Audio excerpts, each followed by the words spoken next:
Hi, I'm Cheyenne Dirksen-Schroeder, Managing Editor of the Hutchinson News.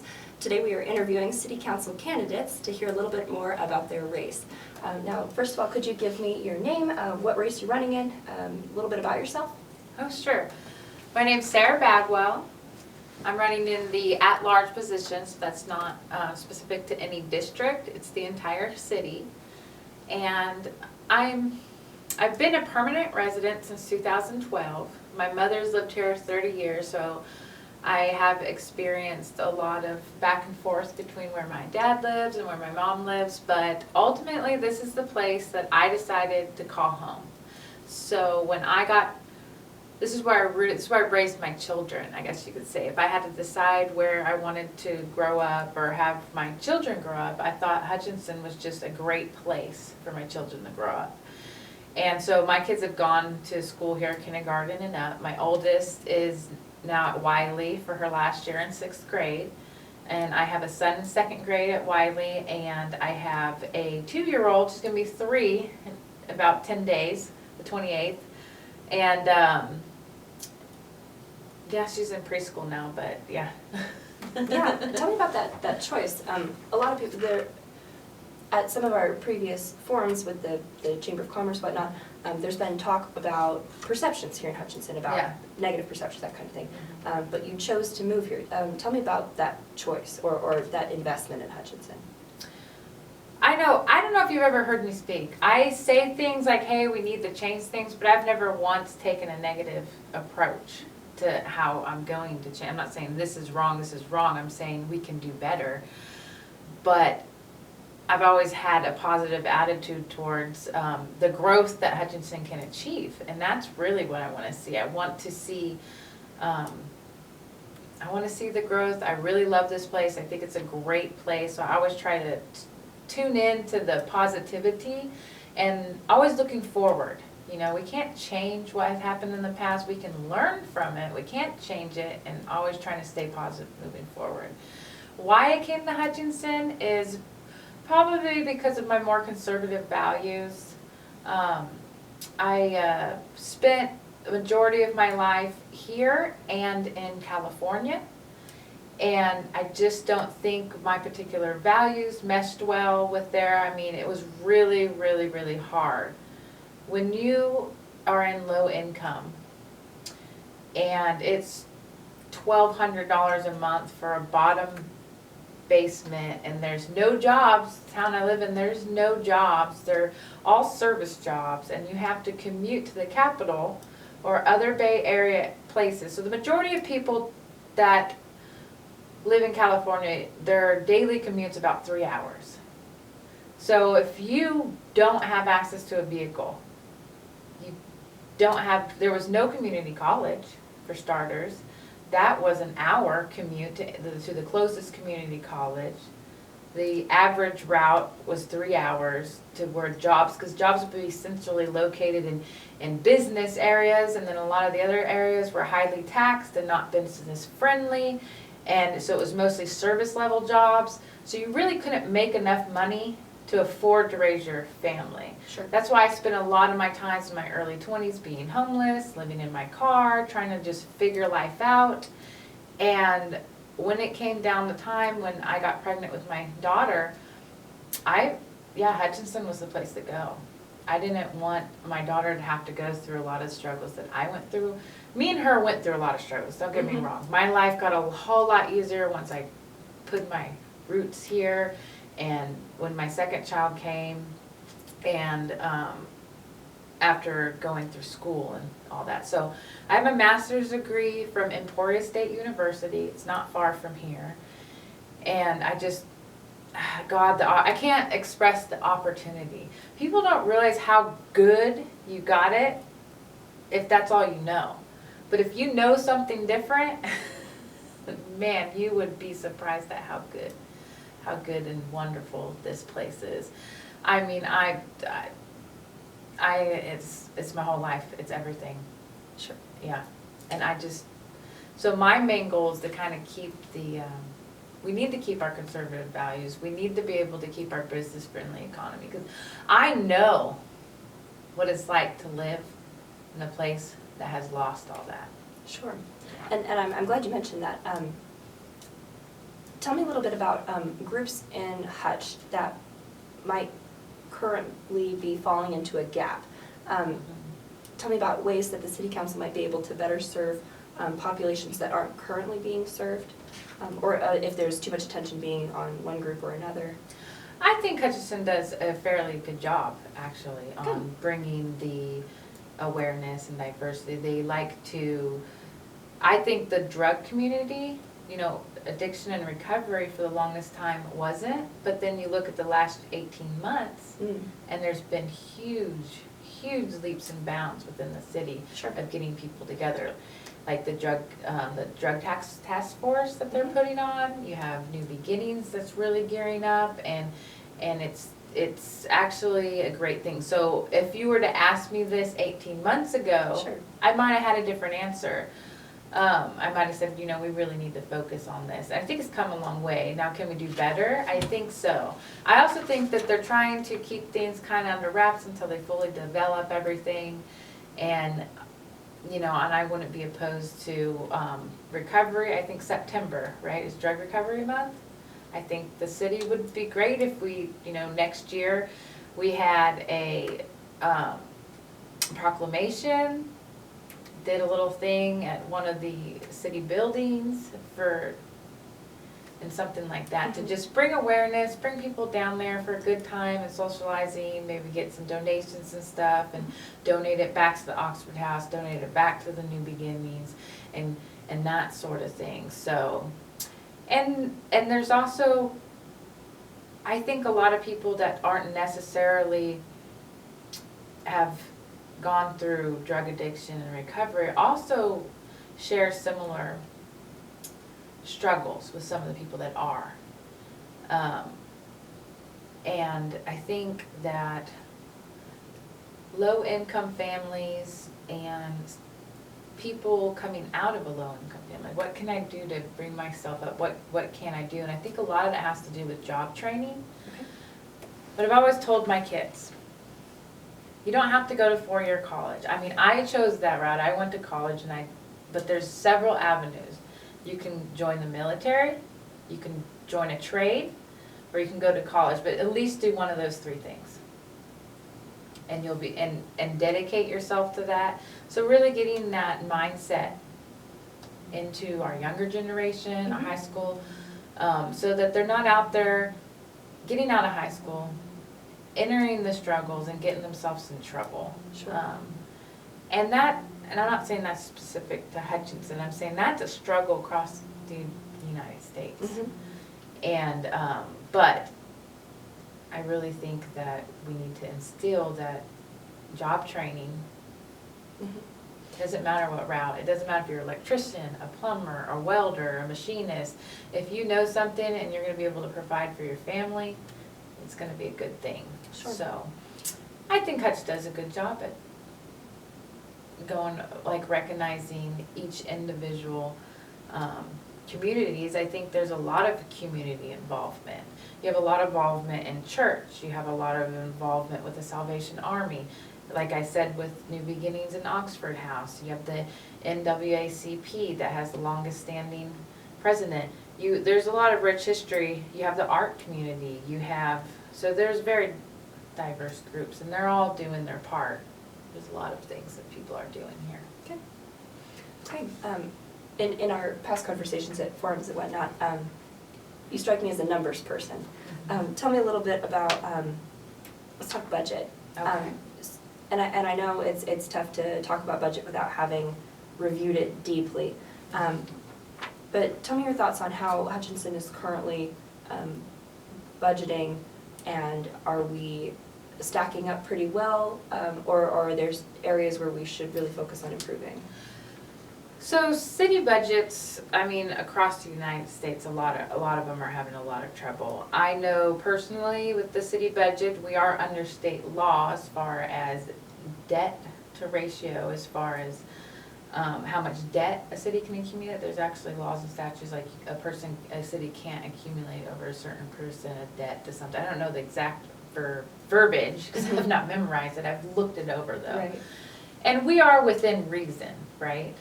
And there's other cities that do the same, but I think the difference isn't really is what we do with our budget that needs to be redesigned. I think we need to work on how we can save money like as far as administration goes. And really it's not,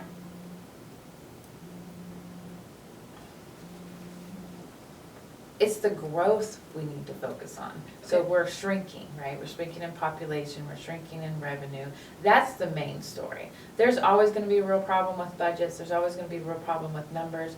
What you gotta do is you gotta get the administration costs down to, right now it's like at 75%.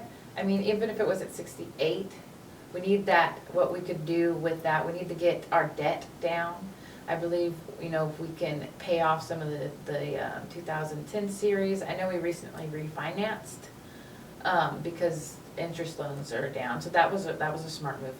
But we should probably try to be a little bit more conservative. I mean, just because other cities aren't around us, they still have growth. That's the story that you need to say. What are they doing with their budget that is tight, just like ours?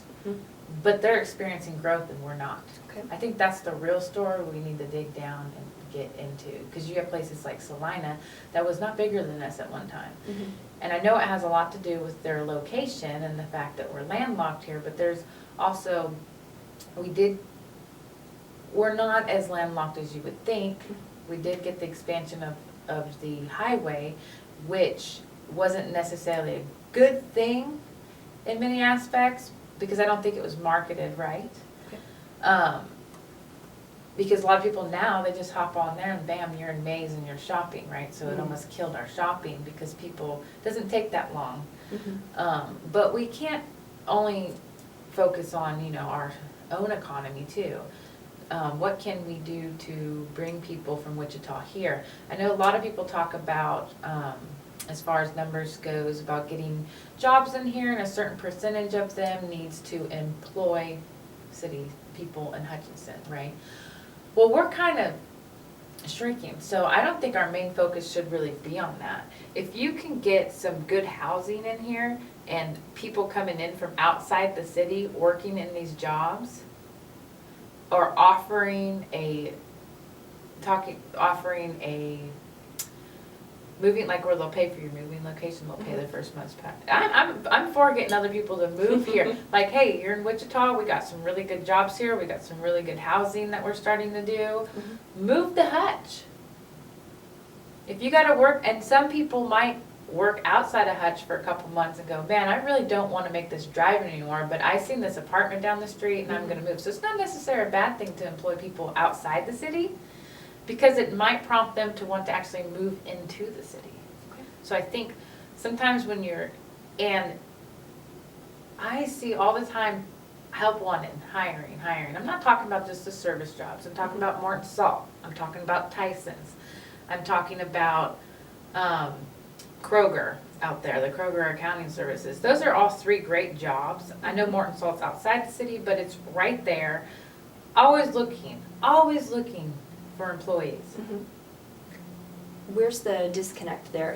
We talked a little bit about job training and mindset when it comes to students, but is our current population inadequate to fill those jobs, or do we need to be recruiting in other ways? That's what I'm saying. We need more. We need training, and it has a lot to do with the fact that you have a lot of people retiring right now, and then you have my generation and the generation right behind me are supposed to come in and fill these jobs, and not necessarily it's happening. Sure. Right. And that's a national trend as well. It's a national trend. Yes. So how are we going to do it better? We shouldn't just be, okay, it's a national trend, we're just going to be that way. We need to be focused on how can we be better? Sure. What can we do to get these positions filled as people set out for retirement? Do you have some specific ideas that you'd want to implement on the council? I think it would just really be talking to business owners. Okay. I wouldn't really know unless I sat down and I talked to each individual business owner. So I would like to have a committee with business owners.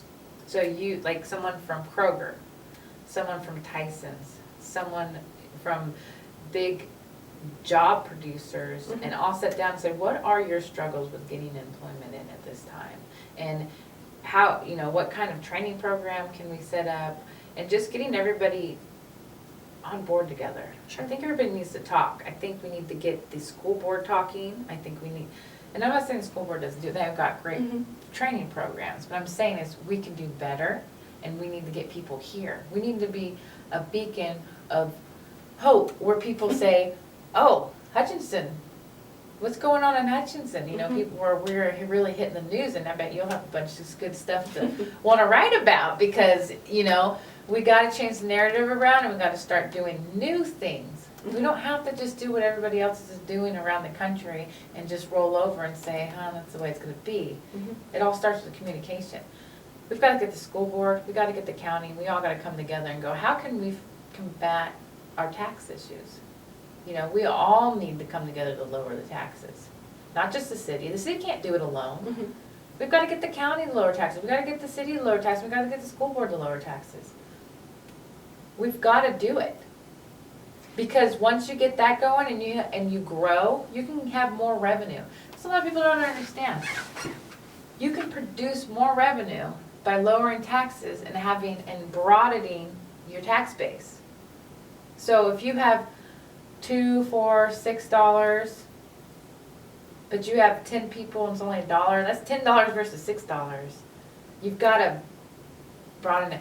That's what big, large corporations do. So it was like, let's say Kroger, it's the leading food retailer in the United States. They only make 1% profit. They make so much money to run everything is because they are the largest company, but they only make 1 penny to every dollar that they sell. 1 penny to every dollar, 1%. But they're the leading retail in the country, and they're a successful business because they do it by quantity. They've broadened their base and lowered their, and that's exactly what Walmart did. That's why Walmart took over. You've seen it work and work and work again. So that's what you got to realize. We've got to get, and then I think we need to start talking to companies that want to come in too. I think there's a way. I've just been putting it together in my head with incentives. They say throw all these incentives at them. I think we need to sit down and talk to people coming in and going, do you just want 10 years of not having to pay taxes and you're right up here with these high taxes? Or what can we all do together so that we maintain a lower tax for 50 years? So if you pay this low, if we can get by having all these companies coming together and new business, you got to talk to them bottom line. What's the bottom line? Would you rather save money for 10 years or would you rather save money for 50 years, 75 years? Because if we're going to be one of the lowest taxed communities, we're going to need to broaden our tax base in order to get that. So let's broaden our tax base, and you're going to save on your bottom line a lot more than just 10 years.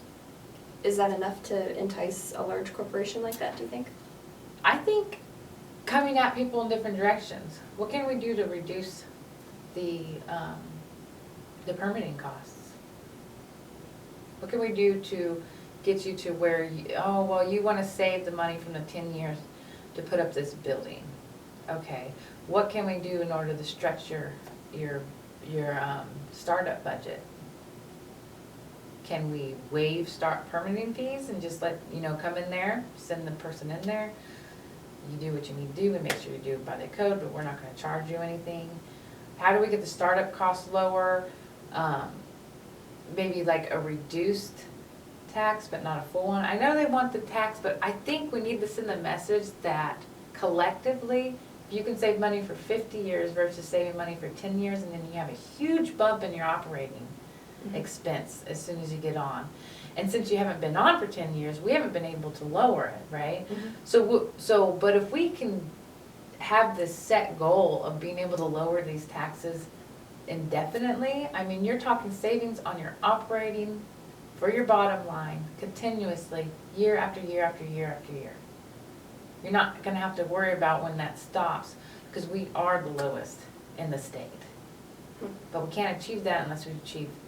So I think it will start off with tier levels, like bringing the people in. Okay, what can we do now? Who can we bring in? Yeah, we're gonna have to throw a bunch of incentives at first, but I think we really need to talk about our 50-year and 75-year goal and how companies come in here, our goal is to do this. And if we just can keep electing people that believe the same way, that we could be a driving force. We have a lot of places we could put business up. And a lot of people want to say we need to, there's no manufacturing coming back. That's a lie. Manufacturing is still here. It's always going to be here. It's just not going to be the same. There's a big difference. My husband is a pellet driver. Okay? The machine does most of the work. It makes this big old, I don't even know how to say it. The machine does all of this, right? He's got to push a button. He's got to, and if it messes up, he's got to pull it out. He's got to do it manually. Right. He's got to move it to the shrink wrapper. The shrink wrapper, push the button, does the shrink wrapping. But then he's got to take it, unload it, and go put it somewhere in the warehouse. Mm-hmm. So yeah, the machine does most of the work. Now I'm sure before it was nothing like that. That doesn't mean manufacturing is going away, it just means jobs are changing. They're being a little different. That's all that means. You're still going to have mechanics to fix the machines. You're still going to have pellet drivers. You're still going to have a person there to push the button. I have a friend in California who's a machinist, and all she does is puts codes into a machine. The machine reads the codes, and it does everything. And she's got a list of, I need this many parts, I need this many parts, I need this many parts. But she runs the machine. If there's a hiccup, she's got to stop the machine. She's got to throw away the bad part. She's got to reset it and redo it again. Mm-hmm. That doesn't mean manufacturing is gone. It just means it's going to look a little different. Mm-hmm. And we need to get those jobs here. Yeah. Okay. I'm going to shift gears a little bit more. Shift gears on me again. Tell me about an aspect of you or your story that isn't typical of a public servant but will assist you on the city council. Not typical. Well, I guess you could say my life journey. Mm-hmm. I probably didn't think in 10 or 15 years ago that I'm going to be running for city council. I was just trying to get through the day. Right. So no, I didn't graduate high school, go straight into a school with learning about social studies or civics or anything like that, with the plan of eventually entering politics and being a long-term politician. Mm-hmm. That, was not my intentions at all. I have an accounting background. That's kind of like, she knows numbers, she knows how to do that kind of stuff. So I think that's going to help. I don't think it's very typical because, for one, I could probably make, in the long term, if you were to think about going into politics versus going into the private sector, I'd probably make a lot more money going into the private sector, maybe in the long run. Mm-hmm. I don't know. Than you would in politics, because in politics, your pay is not that good. If you're getting rich in politics, you're probably not doing what you're supposed to be doing, because the base to pay throughout politics is not that much. But I had a lot of struggles growing up. Mm-hmm. So at one point, growing up, I just had a lot of struggles. Sure. I can't even point one finger at it. But so you feel you can relate better to others? Yeah, I think so. There was one point in my life, where, and sometimes when I talk to I have a friend that I just recently talked about this with, and when I was homeless, this was before I had kids, and I didn't have anywhere to go, and so those bins where people donate clothes. Mm-hmm. Well, I was gonna freeze to death because the winter's coming, so I crawled up into one of those and put the bags and the clothes mm-hmm. on top of me, and I just prayed to God to give me one more day, just one more day. Come on. Mm-hmm. Please don't let me die today.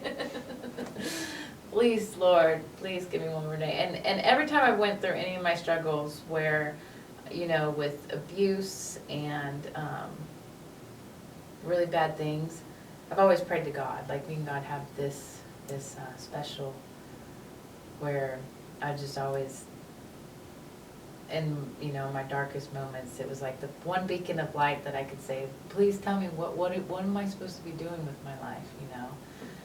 And I feel like, you know, and here I am now, I'm running for city council. So, you know, Yeah. I think I've learned a lot. I may only be 33 years old, but I've got a lifetime of experiences. And I think it'll be good to have someone that understands people at all levels. It doesn't matter. Trust me, you come to me with something, I'm gonna understand you. Good to Yeah. know. At one of the previous forums, we talked a little bit about specific needs in Hutchinson to address, and you mentioned the middle class. And I find that interesting because when people describe Hutchinson, they describe, you know, north of 30th and then south of 11th. You know, Yeah. so there's just this giant divide between halves of Hutchinson and not a whole lot of middle class. Tell me a little bit more about fostering a middle class and what sort of benefits that would produce. I mean, middle class is where, that's the backbone of the country. Mhm. That's the people, you know, you're paying taxes, you're working, you're making the country move, Mhm. you know. So any good economy has a strong middle class. Sure. Do you think we So- don't have a strong one now? Oh, we have one. It's right there, 11th, the 20th. You know, maybe from like 7th Street, the, you know, Yeah. 20th something. Mhm. It's there. Right. No, that's nothing to joke about. Mhm. We need to really take it seriously. We Sure. don't want to keep perpetuating where it's a great divide. And if you continue losing primary jobs, that's what's going to happen. So every time you lose a primary job, you're weakening the middle class. So I think it's something we should take very seriously. We have to bring the human connection back. And when I say that is, when you're dealing with business partners, you have a company that's dealing with another business, and you have a business relationship, right? You can't always just be this, and this. Like, okay, they come back to you, they send you an email, and they say, okay, I'm gonna pay that invoice next week, is that okay? Sure thing. Not, yeah, but I'm gonna stack on $50 late fee. No, a lot of businesses, when you have a relationship like that, they're not doing that. They're absolutely not doing that. I know, trust me. We deal with business partners all the time where I work, and it has to be a give and take, because you're both benefiting from each other. So you gotta realize the city is, you're voted for by the people, for the people, not as like an authority above the people. You gotta be there for the people. And if someone buys a property that has been sitting there, let's say a property, they bought it for $20,000, it's been sitting there for 2 years, someone's finally bought it. Instead of sending them, you've got 30 days to fix this now that you own it or you're gonna be in trouble. We need to send them a welcoming letter. Thank you for buying this house. This house is set here, I don't know if you were aware of this when you bought the house, but there's all this stuff that needs to be fixed. You know, I'm gonna give you a year. Because otherwise, if it sat there for the next 3 years, it would eventually just be torn down. Then we'd be stuck with an empty lot versus someone who actually bought it and fixed it up.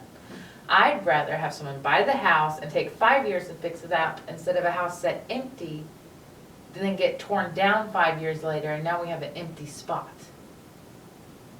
Sometimes when you're being too much of a stickler, it can be very harmful. And with the welcoming letter, it should be like, it should list resources. 'Cause a lot of people that might have bought that $20,000 house might not have very much money. So instead of saying, hey, you got 30 days to fix this, we'll see you in court, you don't. That's not a very good welcoming, is it? No, we need to bring the human back. We need to say, you might not have welcomed to Hutchinson, you might not have been aware, there is this, and this, you have, you know, we'll talk about it, you know, I mean, anything within a year is reasonable. And list resources. We have interfaith housing, we have, you know, with Brush Up Hutch, and on that list community resources, and so that they have all of the community resources available right there on that welcoming letter. Not they move in the town and they get a notice saying, oh, now that you bought the house, you need to fix this. Because they didn't make the person that owned it, that sold it to that person, fix it. And this is a true story. This has happened many times. Person buys the house, they move in, they send the letter, it says it needs 30 days to get fixed. And then they go to jail and they're treated like criminals. How is that? No. We are voted for by the people, for the people. Not by the people to be an authority over people. We need policies, we need compliance, we need safety. But it all has to be within reason. We can't be expecting people to do things that we don't even, that the city doesn't even do themselves. When I was at a city council meeting, someone brought up, the city has code violations at these playgrounds and here and here and here and here. The city's response is, we may not be aware of that. We are aware of some of it, but it's not on our this year's budget. I believe it's on next year's budget to be fixed. Why does the city get a year to expand their budget out a year because they don't have the money, but everyday citizens aren't allowed to do the same thing? So we got to bring the human back. We got to work with people. We got to read character. We've got to decide: did they just buy the house and they're not really doing anything and they're being slumlords and they're not fixing it and they're putting people's lives in danger? Absolutely, we need to make sure that doesn't happen. By empowering the people, though, and bringing that human back, we don't need to keep slapping people that are really making a difference. Because if nobody invests, guess what's going to happen? All those houses around town, they're going to fall apart. We're going to have to bulldoze them down, and they're going to be empty lots. Or do you encourage people that, hey, buy the house, and we'll work with you. We'll give you, all these resources, community resources. Come talk to people. We've got a lot going on great in the city, and, thank you for investing in the city. Thank you for making an effort to try to make this place better. So that's what I mean by the human part. Because it would be nice if I got a welcome you letter with all the resources, which kind of said, yeah, we've got some code violations on your house. We weren't able to get the previous owner to fix them. Now you are the new owner, but because you've decided, and then list all the resources that are available to them. That would be way better than a 30-day notice, then you're going to court if you don't get this done in 30 days. That person just moved here. They've, the cost of moving. And not to mention, I'm putting a new roof on one of my houses. It's a month out. A lot of these construction companies are a month out. Especially the ones that are affordable are a month out. So it's either get a fine or go to jail or pay the extra money for the company that might not be a month out. But some of the really good ones and the ones that are really on the more affordable side, they're always booked up. Yeah.